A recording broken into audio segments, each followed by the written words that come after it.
하나님의 말씀입니다. 경청하십시오.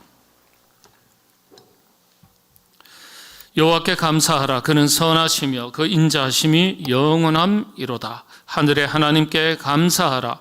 그 인자하심이 영원함이로다. 아멘.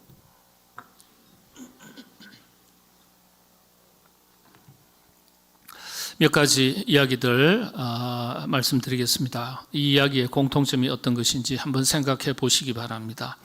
한 민권 운동가가 있었습니다. 정부가 이분을 대단히 못마땅히 여겨서 아주 막강한 공권력을 사용해서 권력을 동원해서 사회에서 영원히 격리시킬 그런 목적으로 온갖 죄명을 다 갖다 붙여서 감옥에 집어넣습니다.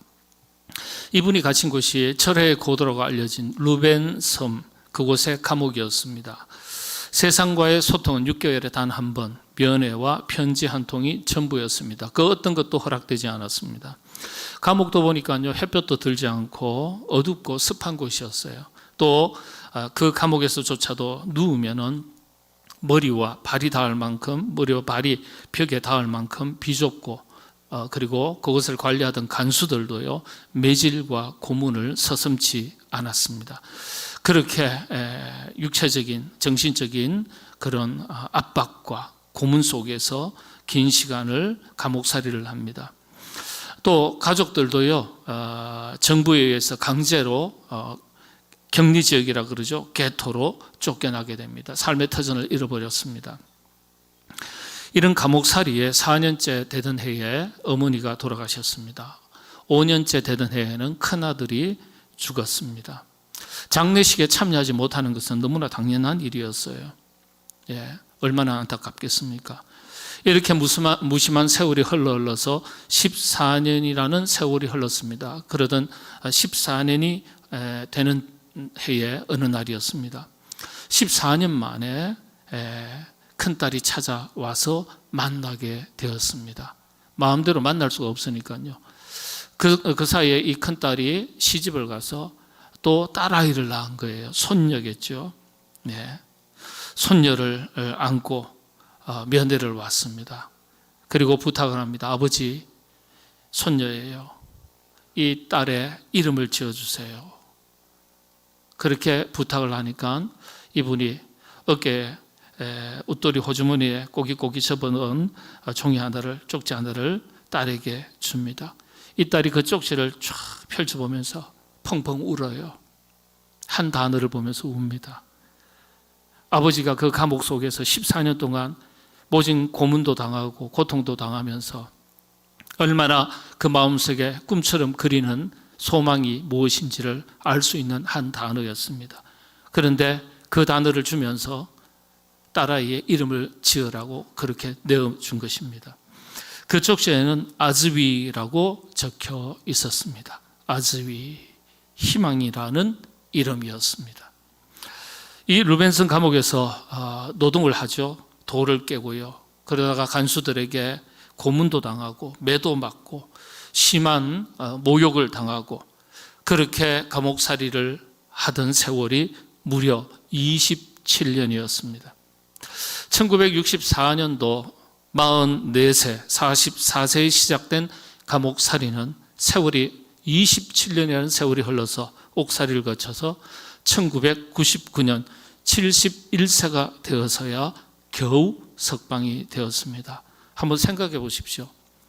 44세 감옥살이 해서요, 가족들 만날 수 있는 면회와 편지를 주고받는 것은 1년에 딱 한 차례밖에 없다고.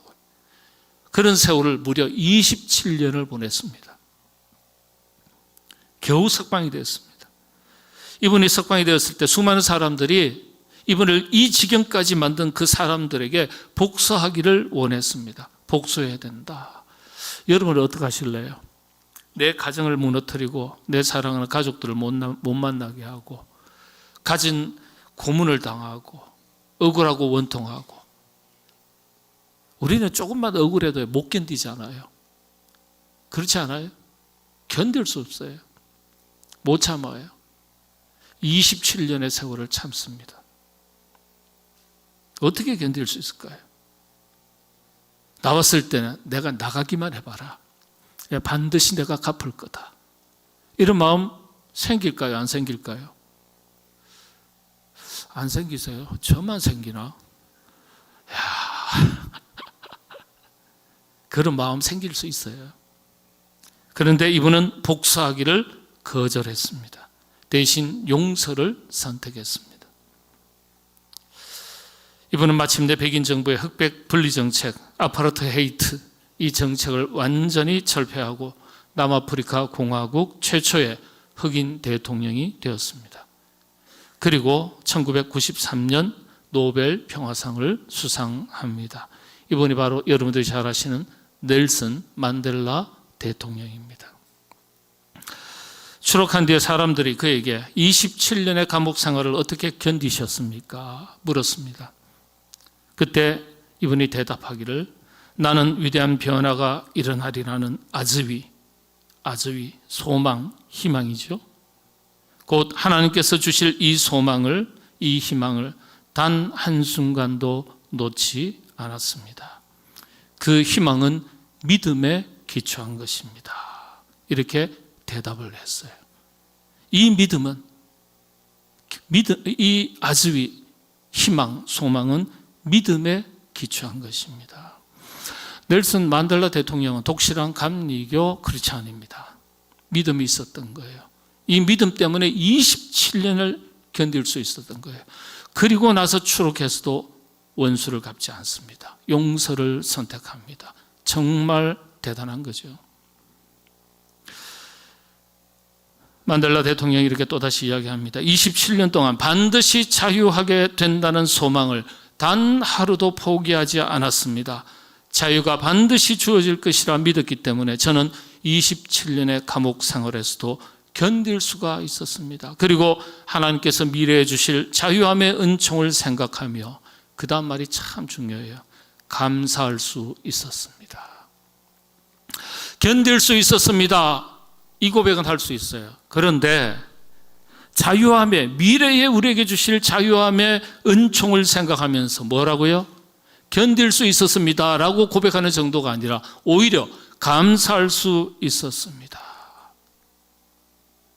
믿음이 없이는 이런 고백할 수가 없어요. 예. 참 대단하죠. 넬슨 만델라 대통령이 우리 한국을 2번 방문했습니다. 한국을 떠날 때 이렇게 인터뷰를 했습니다. 나는 한국에도 분단을 종식하고 평화의 아즈위가 임할 것을 믿습니다. 제가 품었던 아즈위는 믿음에 기초한 것입니다. 이를 위해서 저는 매일마다 기도합니다. 한국을 위해서도 기도하겠습니다. 이 말을 남기고 떠나셨어요. 그리고 2년 후에 2013년 12월 5일 하나님의 부르심을 받았습니다. 말씀드린 대로 넬슨 만델라 대통령은 독실한 감리교 크리스찬입니다. 이분의 소망의 원천은 믿음이었습니다. 믿음이 위대한 넬슨 만델라 대통령을 있게 한 것이죠. 넬슨 만델라 대통령의 자서전, 우리 한국에 번역됐습니다. 아주 두꺼운 책인데요. 자유를 향한 머나먼 길, 그렇게 제목이 잡혀 있습니다. 이 책 내용 중에 있는 일부를 제가 여러분들에게 말씀드린 겁니다. 27년의 긴 세월을 철저하게 고립된 감옥에서 지내면서 견디는 것만 해도 정말 어려운 일인데 아즈위, 진리가 너희를 자유케 하리라, 이 말씀처럼 반드시 자유케, 미래에 자유케 되리라는 이 소망을 잃지 않고 그런 극한의 상황 속에서도 오히려 견디는 정도가 아니라 오히려 감사했던 넬슨 만델라 대통령의 그 신앙이 우리에게 도전을 주고 영적인 교훈이 됩니다. 참 대단하죠. 또 하나의 이야기가 있습니다. 27년의 감옥 생활, 이 27년도 정말 견디기 어려운 긴 세월입니다. 그런데 신앙을 지키기 위해서 햇볕도 들지 않는 지하에서 여러 세대에 걸쳐서 얼마일까요? 250여 년. 어떤 학자에 의하면 300년이라고도 얘기하고요. 좀 축소해도 한 200년 정도라고 이야기합니다. 그러나 일반적으로 지금까지 연구된 결과로는 250여 년 정도입니다. 신앙을 지키기 위해서 햇볕도 들지 않는 땅속 지하에서 250여 년을 살아왔던 그리스도인들이 있다면 여러분 믿으실 수 있겠습니까? 신약, 사도행전, 베드로 전서, 후서에 이들의 이야기가 기록되어 있습니다. 이분들은 다 지하교회예요. 신앙의 박해를 피해서 고향을 떠나서 너무나도 척박했던 아무도 찾지 않는 황무지를 찾아서 숨어들었습니다. 그곳에서조차도 지상에서 살아갈 수가 없어서 다시 땅을 파고 지하로 들어갑니다. 그리고 지하에서 살아갑니다. 도저히 무엇 하나 잘할 수 없을 것 같은 극한의 환경 속에서 농사를 짓습니다. 그것도 낮에는 사방을 살피면서 두려움과 긴장 속에서 밀, 보리 농사를 짓다가 밤이 되면요, 지하 땅굴 거처로 숨어 들어가서 살았던 그리스도인들입니다. 이 세월이 자자손손 대를 이어서 250여 년, 무려 300년이라는 시간이 됩니다. 250년을 어떻게 견딜 수 있겠습니까? 여러분, 사는 것이 단순한 목적이라면 신앙을 포기하면 간단해집니다. 그런데 이들은 신앙을 포기하지 않았습니다. 길고 긴 하나님의 침묵 속에 과연 하나님이 살아계시기는 할까 의심할 수밖에 없었을 것 같은데, 그 모진 세월에서도 그들은 신앙을 포기하지 않았고 신앙을 잃지도 않았습니다. 마침내 AD 313년 밀라노 칙령으로 인해서 신앙의 자유를 얻게 됩니다. 이들이 바로 갑바도기아의 그리스도인들입니다. 250여 년 동안 이들이 살았던 지하 유적이요, 1968년에서야 비로소 세상에 알려지게 되었습니다. 대린구유라고 말합니다. 깊은 우물이라는 뜻이에요. 대린구유. 지금은 터키의 중부 산악지대입니다. 저희 교회에서도 이곳을 3번이나 성지순례로 방문한 적이 있습니다. 이 지역 곳곳에 동굴교회, 저희가 방문한 대린구유에는 작게는 3만 명이 지하에서 살았습니다. 땅속 두더지 같은 굴이에요. 햇볕도 들지 않습니다. 근데 어떤 그 곁에 10km 떨어진 곳에는 약 5만 명이 사는 지하 도시, 땅굴도 있습니다. 저희가 3번째 방문했을 때 당시에 또다시 그런 지하 땅굴 마을, 도시가 발견되어서 다시 발견되어서 발굴 중에 있다는 소식을 들었습니다. 그러니까요, 몇천 명이 아니었어요. 몇만 명이 아니었어요. 몇십만 명이 신앙의 자유를 지키기 위해서 땅속 곳곳에, 척박한 땅속 곳곳에 숨어 들어가서 지하에서 살았던 거예요. 예배를 드렸던 지하 공간들이 지금도 여전히 남아 있습니다. 벽에는 그들의 간절한 기도 내용이 적혀 있었습니다. 한번 사진을 제가 보여드리겠습니다. 괴름의 동굴교회죠. 지상에도 있고요, 지하에도 있고요. 파샤바 동굴교회들, 지상입니다. 저기는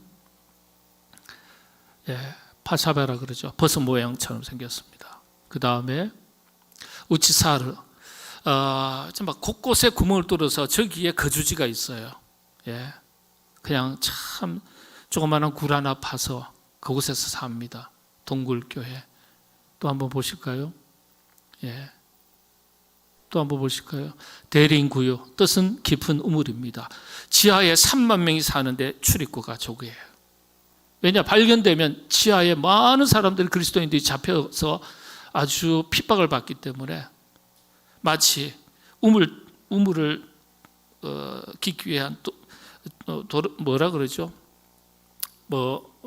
뭐라죠? 물 기르는 두레박인가요? 그거 내리는 입구에 저기에. 거기로 사람들이 숨어 들어갔습니다. 대린구유 지하도시 다시 한번 보여주실까요? 마지막 사진. 지하도시 통로입니다.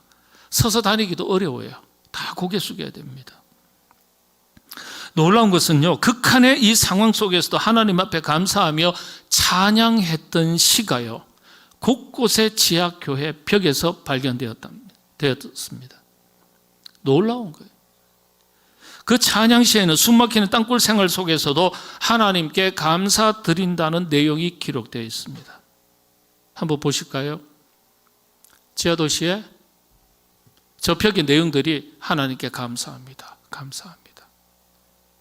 동굴교회죠. 마사알라, 마사알라. 알라는 하나님, 마사는 일종의 감사를 나타내는 감탄사입니다. 마사 알라, 하나님께 감사합니다. 찬양의 언어예요. 핍박을 받을 때 동굴교회에서, 지상의 동굴교회, 지하의 동굴교회에서 두더지처럼 살면서도 그 벽에 뭐라고 기록했다고요? 마사 알라, 마사 알라, 하나님께 감사합니다. 뭐가 감사해요? 뭐가 감사해요? 살아계신 하나님이 계신다면, 하나님이 정말 살아계신다면 이런 식으로 할 수 있겠냐? 원망할 수 있지 않겠어요? 그것도 1년, 2년, 10년, 20년도 아니에요. 250여 년 동안이에요. 성경에는 찬양, 경배, 예배, 감사 이런 단어들이 많이 있죠. 예. 이런 단어들이 그 벽에 기록되어 있는 거예요. 호산나, 할렐루야 같은 감탄사로 알려져 있습니다. 마사알라, 마사알라. 감탄사로서 찬양할 때 감사를 나타내는 용어로 사용됐습니다. 하나님께 감사, 하나님께 감사. 성전 곳곳에, 지하의 땅굴 속에서 살아가는 삶의 그 벽에, 거주지에 벽에 그런 글이 적혀 있습니다. 지금도 남아 있습니다. 27년 긴 세월, 그리고 250여 년의 길고 긴 세월, 그냥 기다리는 것도 아니고 극한의 상황 속에서 도저히 소망도 없고 감사도 할 수 없는 극한의 환경 속에서 그럼에도 불구하고 소망을 품고 그 소망을 이루어 주실 하나님을 기대하면서 믿고 살아오던 신앙, 그리고 그 속에서 감사했던 그리스도인들의 그 믿음이 정말 위대한 믿음 아니겠습니까? 우리가 본받아야 되죠. 그때에 비하면 지금 우리는요, 너무나 좋은 세상을 살아가고 있습니다. 마음 놓고 예배드리고 마음 놓고 찬양할 수 있고요. 그럼에도 불구하고 우리는 일상에 여러 가지 불편을 겪으면서 불평이 자라가고 감사를 잃어버리고 살아갈 때가 대단히 많습니다. 조금만 내 뜻대로 안 되고, 조금만 내 생각대로 안 되고, 길이 막히고 어려움이 닥치면, 불편한 일들을 겪으면 우리는 몸부림칩니다. 순식간에 감사를 다 잃어버려요. 불평과 불만 속에서 노예처럼 삽니다. 수많은 비교 속에서 이미 가지고 있는 많은 감사의 제목을 잃어버리고 온갖 불평과 불만 속에서 살아갈 때가 너무나 많은데, 여러분은 어떻습니까? 넬슨 만델라 대통령을 통해서, 카파도키아 그리스도인들을 통해서 오늘 우리의 상황이 어떠하든지 그리스도인으로 어떻게 살아가야 할지 신앙을 새롭게 돌아보고 다짐할 수 있어야 되겠습니다. 여러분, 그렇게 여러분의 자신의 신앙을 다시 한번 돌아보시고 항상 기뻐하고 또 쉬지 말고 기도하고 범사에 감사하라신 주님의 말씀을 기억하시고 감사하고 찬양하고 살아가시는 여러분들 되시기를 바랍니다. 그 어려웠던 길고 긴 핍박의 시기 속에서도요, 갑바도기아 그리스도인들이 결코 빠뜨리지 않고 드렸던, 지켰던 절기 하나가 있습니다. 지하에서 그 어려웠던 상황 속에서도 꼭 지켰던 절기 하나가 있습니다. 어떤 절기일까요? 감사 절기입니다. 방앗간이 지하에 있어요. 추수 때 밀타작을 바람 부는 밖에서 할 수 없었던 탓에 지하에서 몇 배나 더 많은 수고를 하면서 추수를 했다 그래요. 밀타작을 했다 그래요. 포도즙을 짜는 시설도 지하에서 발견됐습니다. 저희들이 다 봤어요. 그런데 놀라운 것은요, 하나님 앞에 감사 예배를 드리기 전에는 그 누구 한 사람이라 할지라도 추수한 밀보리를 단 한 톨도 입에 대지 못하도록 했다는 점입니다. 대단하지 않습니까? 그들의 감사가 얼마나 철저했는지를 보여줍니다. 우리가 이런 신앙을 배울 수 있어야 되겠습니다. 오늘 본문 살펴보겠습니다. 만델라 대통령같이, 갑바도기아 그리스도인들과 같이 핍박 속에서 숨어 지내고 극한의 상황까지 내몰리면서 지냈던 사람이 바로 다윗입니다. 우리는 위대한 왕으로서의 다윗을 항상 먼저 떠올립니다. 그런데 성경에 기록된 내용을 보면요, 다윗이 무려 도피 생활만 10년을 합니다. 10년 동안 쫓겨다닙니다. 살해 위협으로부터. 차라리 감옥에서 10년 세월을 지냈다면 쉬웠을 것입니다. 이 죽음의 위협 속에서 도피 생활을 한다는 것이 얼마나 사람을 지치게 하는 일인지 모릅니다. 언젠가 기사에 이런 기사가 떴습니다. 탈옥수가요, 도피하다가 잡혔어요, 경찰에. 그러고 나서 경찰에 잡힌 뒤에 첫 번째 내뱉은 말이요, 이제 마음이 후련하고 편안하대요.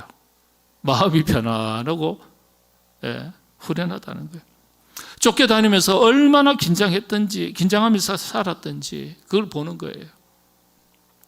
다윗이 그런 것 아니겠습니까? 다윗이 도피 생활만 10년입니다. 우리 신학적으로는 다윗의 도피 생활을 10년을 1기, 2기, 3기로 나눕니다. 각각의 특징들이 다 있거든요. 기회가 있으면 한번 다루도록 하겠습니다. 10년 도피 생활에 기가 막힌 일들을 경험하면서도 다윗에게서 발견할 수 있는 단 한 가지 위대한 점이 있다면 그는 언제나 하나님께 감사를 잊지 않았다는 점입니다. 이러한 다윗의 신앙을 엿볼 수 있는 시편이 바로 시편 57편입니다. 그는 감사하기로 확정하고 확정했다고 고백합니다. 신앙은 결단이죠. 감사는 환경에서 비롯되는 것이 아닙니다. 감사는 신앙의 결단에서 비롯되는 것입니다. 환경이 어떠하든지 사정이 어떠하든지 형편과 처지가 어떠하든지 감사하기로 결단하면 감사하게 되어 있습니다. 여러분, 왜 감사가 없는지 아세요? 여러분, 왜 감사를 못 하시는지 아세요? 믿음의 결단이 없기 때문입니다. 믿음의 결단이 없어요. 그러니까 세속의 흐름을 따라서 사는 겁니다. 세속의 흐름이라는 게 뭡니까? 내게 유익이 있고 뜻을 이루고 감사할 내용이 있을 때 감사하는 거예요. 그건 세속의 원칙입니다. 시편 오늘 본문 136편은 바벨론 포로 후기, 이스라엘 백성들이 바벨론이니까 지금의 이란, 이라크의 노예 생활 70년을 합니다. 애굽에서 430년간 노예 생활을 하고요. 두 번째 바벨론 포로 70년 생활하고 완전히 이스라엘 민족이 국가가 무너집니다. 그때 기록된 시편이라고 알려져 있어요. 특별히 시편 136편은요, 할렐루야 대찬양시로 불립니다. 왜냐하면 1절부터 26절까지 모든 절마다 하나님께 감사하라, 하나님께 감사하라, 이 고백이 반복되는 대표적인 감사의 시편입니다. 그래서 핸델의 찬양곡이죠. 메시아의 비견되는 시편이다, 그렇게 알려져 있습니다. 신기하게도 히브리어로 감사, 찬양, 여러분 감사는 감사고 찬양은 찬양, 찬양은 노래라고 생각하잖아요.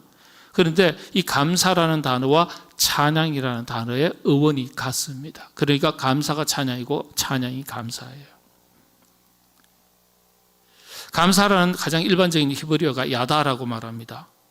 예배 때 여호와 하나님 앞에 야다, 감사하라, 찬양하라, 감사 찬양하라, 이런 뜻입니다. 또 히브리어 중에 할랄이라는 이 말이 있습니다. 똑같이 감사라는 단어예요.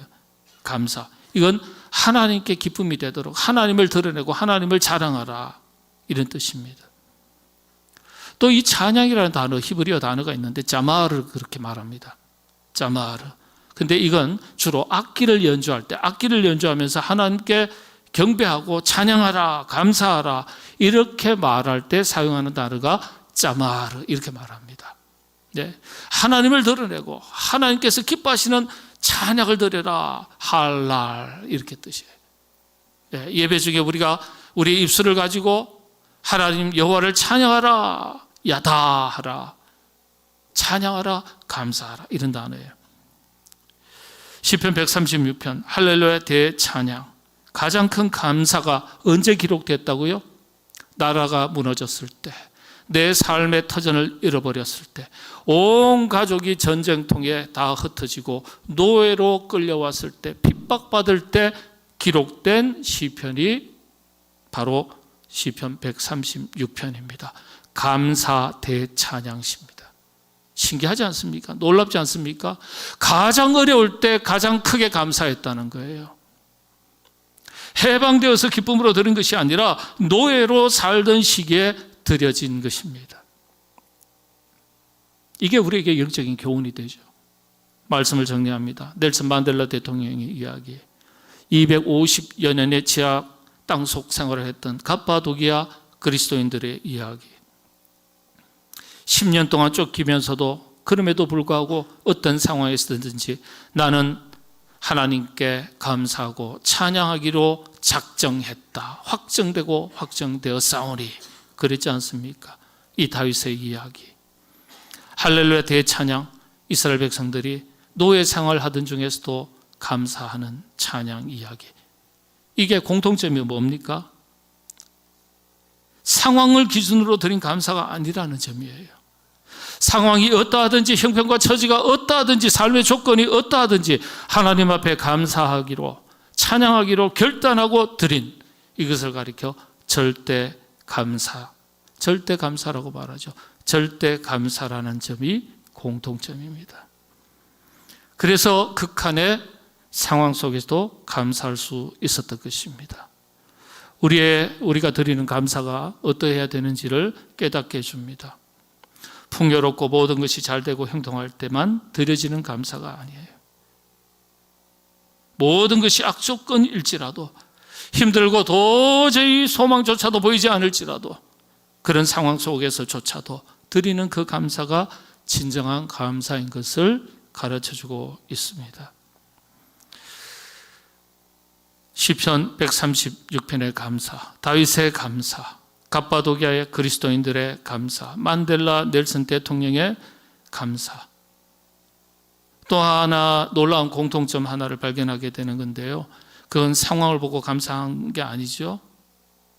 어떠한 가운데서도 감사하기로 결단했고 그 결단에 따라서 감사를 했더니 감사할 때 마침내 은혜가 임했다는 사실입니다. 70년 동안 노예 생활을 했어요. 근데 시편 136편이 언제 기록됐다고요? 노예 생활 끝자락에 기록됐어요. 감사를 드렸더니 해방이 된 거예요. 극한의 상황 속에서도 그럼에도 불구하고 나는 감사하기로 결단했다. 다윗의 시편 57편이요. 쫓기던 10년의 막바지에 드린 기도거든요. 감사했더니 활짝 길이 열린 거예요. 갑바도기아 기도인, 그리스도인들, 기독교인들 250년 끝자락에 하나님 앞에 끝까지 감사했더니 밀라노 칙령으로 인해서 신앙의 자유화를 맞이하게 됩니다. 만델라 대통령 27년 동안 아즈위 희망, 소망, 이것은 믿음에 기초한 것입니다. 하나님을 바라는 믿음이에요. 감사의 위대한 점 아니겠습니까? 우리가 어떠한 상황 속에서도 감사해야 될 이유입니다. 은혜가 임해야 내 뜻대로 돼야 감사하는 것이 아니라 안 돼도 하나님의 뜻이 있겠지 그렇게 믿고 감사할 때 은혜가 임하게 될 줄로 믿습니다. 이게 영적인 법칙이에요. 그래서 감사의 삶을 사는 것이 중요합니다. 그래서 감사하기로 결단하고 작정하셔야 됩니다. 우리가 결단할 때 하나님께서 움직이시는 거예요. 한 해의 절반의 세월을 지나서 맥주 감사 주일을 맞이했습니다. 우리는 세상의 법칙이 아니라 하나님의 영적인 법칙을 따라서 살아가는 그리스도인들입니다. 어떤 상황 속에서도 감사를 먼저 선택하는 그 믿음을 가지고 살아가시게 되기를 바랍니다. 우리의 감사가 우리의 믿음입니다. 감사의 깊이가 믿음의 깊이입니다. 깊이 있는 믿음으로 살아가시는 여러분 다 되시기를 바랍니다. 기도하겠습니다. 이 한 해 동안 선하신 주님께서 은혜 가운데 믿음의 권속들을 저희들의 삶을 지키시고 보호하시고 인도하여 주셨기에 여기까지 온 줄로 믿고 감사를 드립니다. 주여, 우리의 감사가 무엇을 얻고 누리고 충족되었을 때 드리는 감사가 아니라 어떠한 상황 가운데서도 하나님 앞에 감사하기로 결단하고 그 믿음의 결단을 따라서 하나님 앞에 올려드리는 절대 감사가 되는 우리의 신앙이 되게 하여 주시옵소서. 그렇게 감사할 때 하나님께서 또 다른 은혜의 감사의 제목을 더하여 주실 줄로 믿습니다. 아버지 하나님, 그와 같은 은혜들을 사랑하는 모든 주의 권속들에게 더하여 주시고 그런 신앙의 수준에 오를 수 있는 믿음의 권속들 다 되도록 사랑하는 주의 권속들의 그 믿음을 지켜 주시옵소서. 모든 것 주님께 감사하고 예수님의 이름으로 기도하옵나이다. 아멘.